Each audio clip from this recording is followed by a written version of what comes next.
Okay, my dear student of class 7th. In previous classes, we have done the breathing system in the animals, where we can discuss on different kinds of the animals, such as cockroach, earthworm, human being, fish, whale, dolphin, and many other animals. Now today, we have take the examples or learn better about the plant respirations. So without any wait, let's look. हमारे दिमाग पे ये question नहीं उठता होगा क्या कि plants ये भी क्या रिस्पायरेशन प्रोसेस को कंप्लीट करते हैं, डन करते हैं? The answer is yes. Plant have also respired like other living organisms. Plant have also respired for their survive as well. You have learned in the class 6. और ये चीज़ें आपने class 6 में पढ़ी है. They also take in oxygen from the air and give out carbon dioxide. वो लोग भी यानी कि प्लांट ऑक्सीजन लेते हैं और कार्बन डाइऑक्साइड छोड़ते हैं, लेकिन इनकी टाइम पीरियड है such as in the daytime when it's making the food for themselves. It is also known as the heterotropous plant. So in the daytime, the all plants taking the carbon dioxide from the environment for the complete this process of the photosynthesis and release the amount of oxygen in environment. But in the night time, the some plants are have exception are there. किस तरीके से exception है कि कुछ plant जो है रात में नाइट के टाइम पे ऑक्सीजन ही लेने लगते हैं और कार्बन डाइऑक्साइड रिलीज करने लगते हैं. Except only the some planted such as पीपल का पेड़, तुलसी, ये ऐसे प्लांट हैं जो 24/7 ऑक्सीजन ही रिलीज करते हैं. That's the reason is the biological beneficial for us कि हमें उनको अपने आंगन पे और अपने घर के आसपास प्लांटिंग करनी चाहिए, प्लांटेशन करनी चाहिए. ये बायोलॉजिकल बेनिफिशियल हैं इसके. क्यों? क्योंकि ये तुलसी और पीपल ये 24/7 क्या करते हैं? ऑक्सीजन रिलीज करते हैं. अदर प्लांट्स क्या हैं? Only the day time taking the carbon dioxide from the environment and releasing the amount of oxygen. But in the night time it's also same kinds of the phenomena is like a human being taking the oxygen and releasing the carbon dioxide.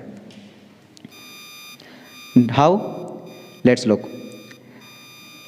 Carbon dioxide in the cells, oxygen is used to break down glucose into the carbon dioxide. वो इसलिए क्योंकि जो प्लांटों के sales होते हैं बेटा वो ऑक्सीजन का यूज़ करते हैं ब्रेक डाउन करने के लिए किसको? ग्लूकोज को. किस में? कार्बन डाइऑक्साइड और वाटर पे. इन अदर ऑर्गेनिजम्स जिस तरीके से अदर ऑर्गेनिज्म में यूज़ होते हैं. आपको पता है कि during the photosynthesis glucose product बन पाती हैं और ग्लूकोज जो है प्लांटों में as a form of ATP के फॉर्म पे रिजर्व रहता है. Now in the cell oxygen is used to break down glucose into the carbon dioxide and water.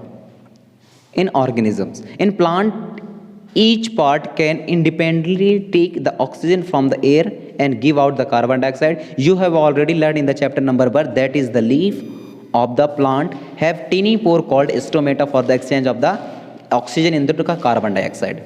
इसके पहले आपने चैप्टर नंबर 1 में पहले ही पढ़ चुका है स्टोमेटा के बारे में. तो इसी चीज़ को दोबारा थोड़ा सा जिक्र कर लेते हैं. What actually the stomata? Stomata it is the tiny pore which are present the surface of the leaf and that is totally for responsible for the what better the exchange of gases for carbon dioxide to oxygen or oxygen to carbon dioxide. Now Paheli want to know whether roots which are underground also take in oxygen. If so, how? पहली जानना चाहती है कि क्या ऐसा भी हो सकता है, रूट्स के बारे में वो पूछना चाहती है जो कि अंडरग्राउंड रहता है, सॉइल के अंदर रहता है, क्या वो भी ऑक्सीजन लेता है और यदि लेता है तो वह कैसे लेता है? Like other living cells of the plants that root cells also needed oxygen to generate energy. Root cells को भी नीडेड होती हैं ऑक्सीजन को एनर्जी जनरेट करने के लिए. Roots take up air from the air space present between the soil particle. Yes, जो soil है या रूट है वह भी ऑक्सीजन की डिमांड करता है, ऑक्सीजन लेता है, लेकिन वह from the body parts of plant से नहीं। जो रूट है वह रूट हेयर के थ्रू जो है सॉइल पार्टिकल्स के बीच में जो ऑक्सीजन प्रेजेंट्स रहते हैं उसको ऑब्जर्व करने की कोशिश करता है with the help of root hair. और आप देखेंगे, यदि आप स्ट्रक्चर देखें, डायग्राम देखें inside of the microscope the root सेलों का, तब आप उसमें देखेंगे कि कुछ एयर स्पेस के लिए जगह रहती है रूट हेयर में या रूट पे, जो इस चीज़ को शो करते हैं कि या दैट इज राइट कि जो रूट हैं वह भी ऑक्सीजन लेते हैं from the soil. So this is the diagram बेटा, the root observe air from the soil. Can you guess what would happen if a potted plant in overwatered? क्या आप गैस कर सकते हैं क्या होता होगा जब पोटेटेड प्लांट जो है ज़्यादा ओवर वाटर्ड हो जाते होंगे? In this chapter you have learned that respiration is a vital biological process all living organism needed to respire to get the energy needed for the survival.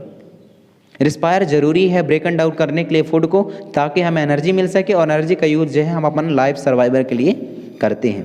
तो केवल ये ऑर्गेनिज्म पे बस नहीं था, ये एनिमल्स में भी इसकी ज़रूरत पड़ती है। Okay, take the example of the keywords like the aerobic respiration, anaerobic respiration, breathing rate, cellular respiration, diaphragm, exhalation, gills, lungs, inhalation, spiracle, trachea and rib. I hope कि आपको ये सारी चीज़ें समझ में आई होंगी। एरोबिक रिस्पायरेशन के बारे में जानते हो आप, ऐसा रिस्पायरेशन जिसमें ऑक्सीजन डिमांड होती हो। एनारोबिक ऐसा रिस्पायरेशन जिसमें ऑक्सीजन डिमांड नहीं होती। Breathing rate means one time how many breath we have done. Then cellular respiration, inside of the cell the glucose is breaking down and converted into the energy.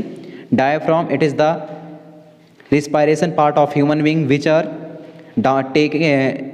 increase down towards when inhale.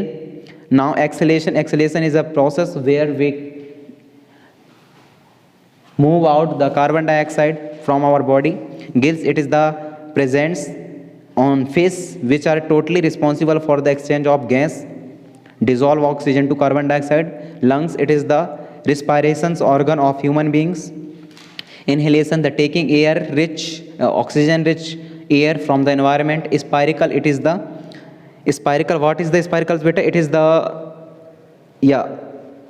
breathing organ of cockroach. Trachea, it is the breathing organ of insect. Rib, it is the presence on our body or chest cavity, which are totally protect our lungs and heart as well. Okay, I hope you understood well. In next classes we have done the question answer of this chapter. Thank you.